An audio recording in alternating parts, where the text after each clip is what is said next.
Assalamualaikum warahmatullahi wabarakatuh. Perkenalkan, nama saya Loan Ros, NIM 051. Dalam pertemuan kali ini, saya akan membahas mengenai virtualitas kehidupan masyarakat cyber dan lenyapnya batas sosial. Kita menuju ke topik pembahasan yang pertama, mengenai pengertian virtual. Sederhananya, virtual adalah sesuatu yang dijelaskan melalui perantara internet. Tanpa internet, komunikasi virtual tidak bisa dilangsungkan. Virtual adalah bentuk komunikasi langsung tanpa bertemu secara nyata. Nah, media komunikasi virtual itu ada berbagai macam, seperti smartphone, komputer, laptop, smart TV, notebook, dan netbook. Tetapi tidak cukup dengan menggunakan media komunikasi dan internet. Komunikasi virtual masih harus diperantarai oleh sebuah aplikasi. Aplikasi bisa disebut sebagai ruang yang digunakan untuk bertemu dan melangsungkan suatu pertemuan yang mirip dengan kenyataan sebenarnya. Virtual itu merupakan istilah dalam dunia media, baik dalam dunia jurnalistik broadcasting maupun dunia digital. Untuk istilah virtual reality sesungguhnya dipopulerkan oleh Jaron Lanier pada tahun 1980 sebagai sebuah teknologi yang memungkinkan seseorang melakukan sesuatu simulasi terhadap suatu objek dengan menggunakan komputer yang mampu membangkitkan suasana 3 dimensi yang membuat pemakainya seolah-olah terlibat secara fisik. Selanjutnya mengenai komunitas virtual dalam dunia maya. Jika dicermati, komunitas-komunitas ini terbentuk berdasarkan kesamaan minat para anggotanya, mulai dari yang paling serius, seperti komunitas ilmiah, atau komunitas budaya, sampai dengan yang paling ringan seperti hobi. Misalnya ada seorang individu yang hobi menanam tanaman hias. Nah, akhirnya dia memutuskan untuk mengikuti komunitas pecinta tanaman hias. Nah, menjamurnya komunitas-komunitas online ini mencerminkan bahwa masyarakat modern cenderung hidup berkotak-kotak dalam minat dan perhatiannya masing-masing. Boleh jadi, ini adalah gaya hidup baru dari masyarakat modern.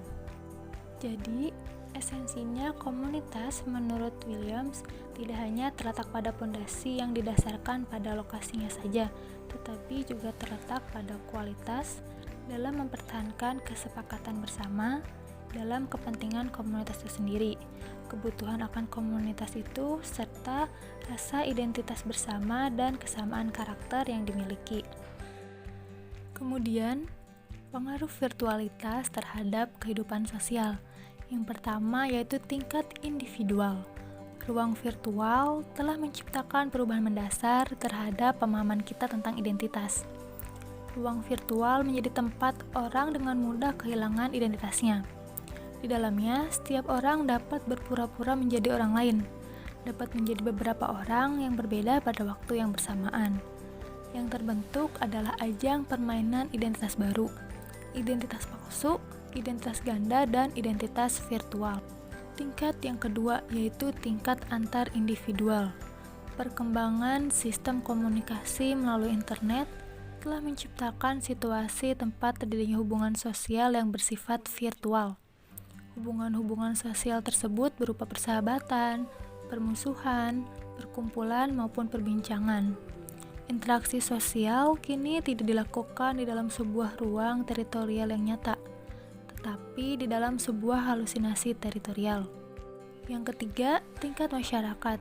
Internet dapat menciptakan model komunitas demokratis dan terbuka yang disebut dengan Reingold komunitas imajiner.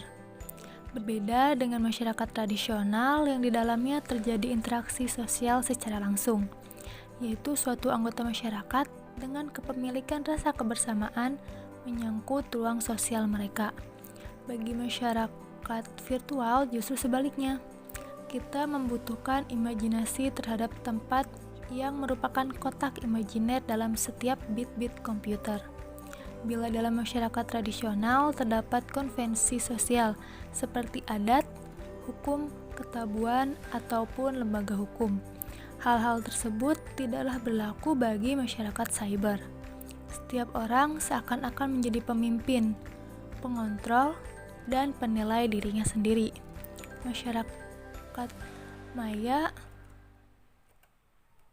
bisa dengan bebasnya melakukan segala aktivitas mereka tanpa batasan dari apapun dan siapapun. Sejalan dengan yang dikatakan Slauka dalam bukunya War of the World, realitas virtual tersebut bersifat sangat agresif dan destruktif. Ia menyerang apa saja yang kita miliki. Ia membunuh apa saja yang ada dari diri kita yang sangat berharga, seperti identitas kita, pribadi kita, ruang tempat kita hidup, dunia anak-anak, komunitas nyata tempat kita bercengkrama, serta gelanggang-gelanggang tempat kita berkumpul, ataupun pasar-pasar tempat kita berbelanja. Selanjutnya, internet dan lenyapnya batas-batas sosial. Menurut Alan, dalam bukunya Two Interpretation of Social Change, hal ini disebabkan oleh laju modernisasi yang telah mencapai titik ekstrimnya.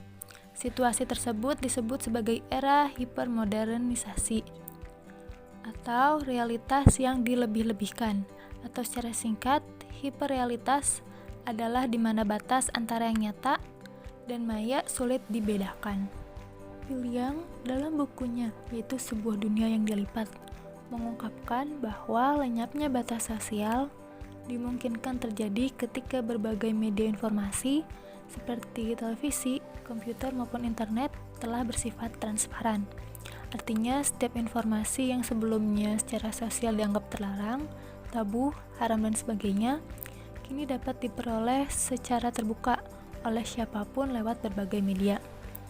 Akhir sosial ditandai oleh transparansi sosial, yaitu satu kondisi lenyapnya kategori sosial, batas sosial, hierarki sosial yang sebelumnya membentuk masyarakat.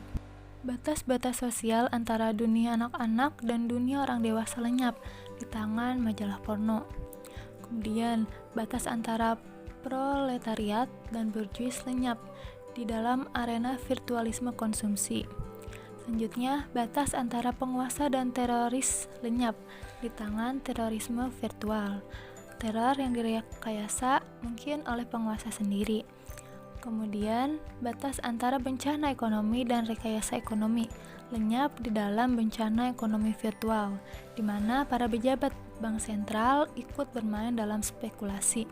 Yang terakhir, batas antara kebenaran dan kepalsuan lenyap di tangan virtualitas media dan informasi.